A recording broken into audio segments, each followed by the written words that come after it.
everybody, it's Wolfgang back with another Darkfish Collection review. And today we are reviewing the SH Figuarts Broly, the legendary Super Saiyan. This is from the original Broly movie. Um, Quick bit of trivia that is not considered canon. So the original movies were not considered canon. In fact, all the original movies from the original line of Dragon Ball Z movies were not considered canon to the anime or the manga. They would not be considered canon, or some of them wouldn't be considered canon until much later, as Super started up and some of the characters were integrated into the actual series. In Broly's case, of course, as you would know, being reintroduced in another story, Dragon Ball Super Broly, which was an excellent movie. But I have to say, in my opinion, and in the opinion of a lot of other people, the original movie did hold its own compared to a lot of the other movies that were released in the line. As of course, they weren't done by Akira Toriyama. I believe the majority of his input in those films only came down to character design. I don't think he had a lot of input in the story. Or even the final art for the film. So I think he just came up or helped come up with some of the concept designs for some of the characters. And this character in particular became a hugely, wildly popular character because of the movie. And so, with that being said, I have to say he's one of my favorite characters, if not my most favorite character from Dragon Ball, Dragon Ball Z, Dragon Ball Super. I just absolutely love him, and I love this figure. So we're going to get into it here in a second. We're going to start with the package. So, starting with the package, you can see his face right here in the corner. It does wrap around. On the front, you have your Bandai.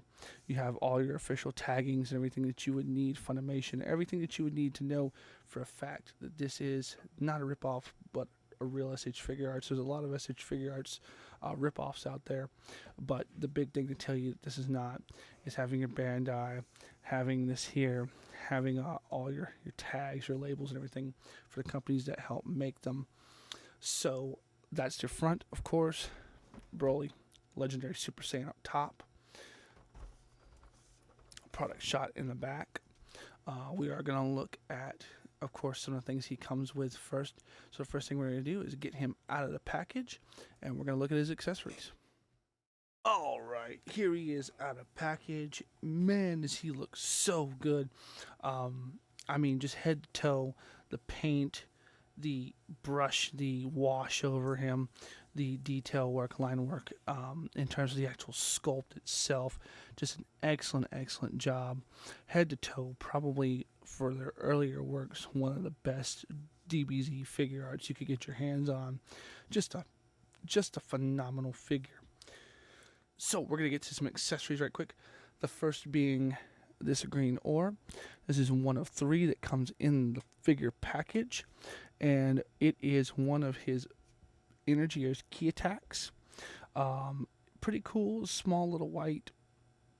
I mean, I guess kind of cool. I don't know. I kind of find it weird, but that's just me. But white paint over the top of the see-through shiny green.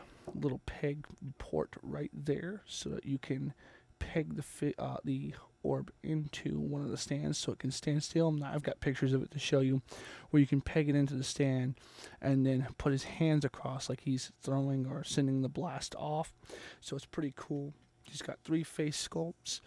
This one being his frowning face. And then he also has his screaming face.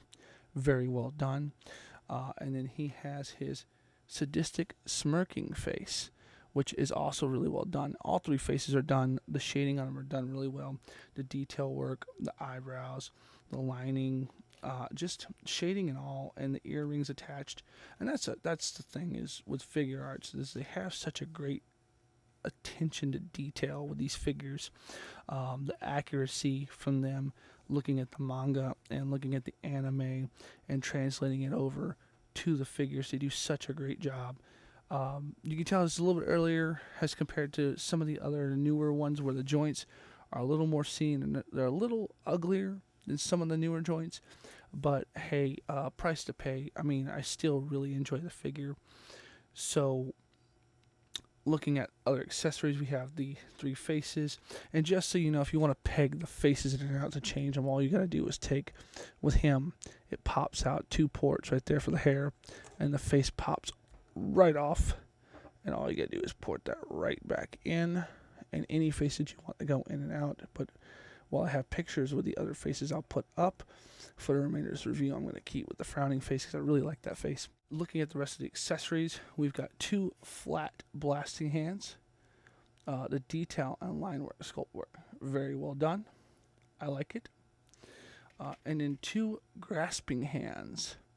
A little more shading done in between the knuckles with this particular sculpt and this particular hand than in the standard straight hands or even in the fisted hands. But nonetheless, I like them. Of course, you get your 2 fisted hands. So yeah, that's it for accessories on this figure besides the actual SH Figuarts stand, which I have put up somewhere. So rather than dig it out, I'm just going to roll with this here. But that's it for the accessories. Pretty good accessories. I'm happy. It's one of the few figures that actually comes with key blasts. They need to do that a lot more. I mean, really need to do that a lot more. I would love to see more key blasts and more accessory packs done, so that way you can add to and continue to build off of these figures. So, the overall aesthetic of the figure. The face sculpt's phenomenal. The hair, absolutely excellent all the way around. Not as much wash. No wash in the back, which kind of sucks. But you see in the front and through some of the sides, from a front angle, you've got some paint work done in the hair to give it that green tint for the legendary Super Saiyan color. As you see in the sculpt, which he's just a beefy character, and proportionately the newer Broly is more anatomically correct, but this is absolutely correct to a character that just freakishly bulks and beefs when he transforms. So I like the overall aesthetic, the way that the shading accentuates the musculature of the figure. I love the wash over the pants. The blue wash is very nice. The dark wash over this piece right here. Although I don't know what that piece is called. Don't know. I love the shiny blue that is consistent in all these gold parts right here. Just the figure looks front and back. And here's a back of the figure, and yeah, just looks very, very nice. So I'm very, very, very happy with the overall sculpt and painting of this figure. It was very well done. So pretty happy. But now let's get to articulation of the figure. So we're going to start with the head. The head is on one of those hinge and ball pegs. So you get a little bit of wiggle room, but you've got to turn the hinge inside in order to get it to move a lot. So he can look down that much. Pretty good. Just standard. Only up that much. Hair, of course, is blocking it, but when you have hair like that, you got to make sacrifices. So not too upset because he's a bigger character in the DBZ universe, so he's not really looking up to too many characters. And his diaphragm action, his diaphragm crunch will make up for that significantly, as you'll see. So there's the head. You've got these upper hinges, which this is the only figure I've ever seen with this where you have the exposed upper hinge versus and it creates some gapping in there that's not too appealing, not too nice. It's the only figure, like I said, in this series that I've seen with this. The rest of them moved away to a different kind of butterfly joint, which I appreciate and like. So this is probably, if I had to talk about negatives, probably my biggest negative is the shoulder joint here. But it does the job. His shoulder moves up and down, looks beastly, so I'm okay with it. I'll let it go. So yeah, shoulder joint, it does pivot, it does move and rotate, so you can get across, you can get back, up, go down with it. So it does give you a little bit of range, though, I will say. So standard shoulder joint meets out straight, actually exceeds straight. Nope, just meets out straight. Okay, so meets out straight, bicep swivel, of course, double jointed elbows. The elbow's not bad. It's not great. It is not by any means the best we've seen in the Figuarts line, but this figure was definitely a template for them to learn from. It is an older figure, of course, compared to the newer ones. So when you compare it to the newer ones, you have to take it with a grain of salt because it's an older figure. But still really well done. Still really good sculpting right here. So double jointed elbow. You have a peg in the wrist. It's a ball peg. So no hinge. It just swivels around, moves as needed, which is not bad. Decent range, all things considering. Decent range.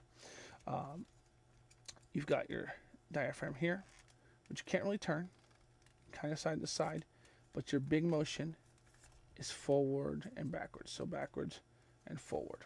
And you combine that with the ball peg, and this is a confirmed ball peg in the waist here.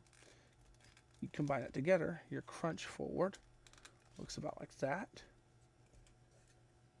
and your crunch back, which is not bad. So if he has to look up, if you have to do motioning him looking up, you can, using the diaphragms, crunch him back. And if you need to crunch him over like he's been hit, he will crunch over, which is nice. Not perfect range, but again, this was them figuring it out. This figure was a good figure to experiment with, so I'm quite happy with the outcome of that. These skirt pieces here are on a little ball peg and hinge, so hinges up and down, flaps, can turn. This one back here is actually stationary, so the back part right here is stationary. It's attached, so it's not mobile. Unlike the newer Broly figure where the back actually hinges up and down like the front does. In this case, this is stationary. These side ports, however, if you can look up under the skirt, see they are on a ball hinge. So they do move, which is nice if you want to move the legs, which we'll get into leg articulation, because you can kick out pretty far, all things considering for him. Very nice. So you can go that far forward, not very far back though, to the side. If you want to see him do the splits, that is about as far as they allow you to go, which is still pretty good, all things considering. It's still not bad, so not too disappointed in that. You do have your standard thigh swivel. Double jointed knees actually don't look bad. Fairly nice double jointed knees, and I like the way if you look inside of the knees, they sculpted and painted inside the knees. That is what makes this so awesome, is detail work like that. So they had this down. There's a few other things like the elbow joint and some of the way the diaphragm works and certain things that they had to work out with the figure, especially this, but they had this part down.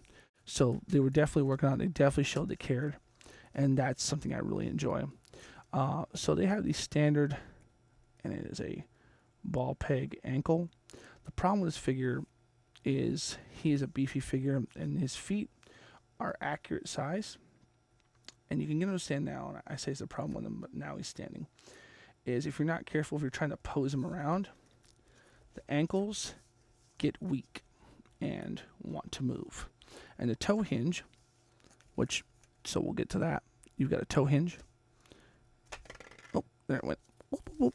It just pops right out, but it's okay. It goes right back in. So don't worry too much. Don't worry. With Figuarts, a lot of the parts pop in and out. Doesn't break the figure. Don't worry if it pops off. Just pop it right back into place, of course. But yeah, toe hinge is fairly loose, and then the ankle is fairly loose. So if you're wanting to pose him, you have to be careful. And I would suggest having some sort of stand typically for him, because when you try to pose him otherwise, he might stay. But most likely not. So that is the articulation on the figure. So I happened to luck out meeting somebody who had him and was selling him on the cheap. So I looked at him, had the opportunity to inspect him because they had already previously had the package open.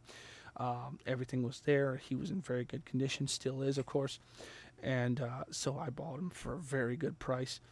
And it's hard to beat and hard to find. It's hard to find figures like that. So yeah, if you're gonna try to find him, especially brand new, unopened, you're gonna pay some dough for him. You're gonna pay some money, but I think he's worth it.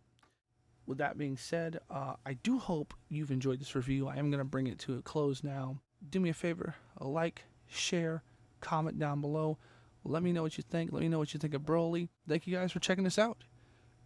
Peace.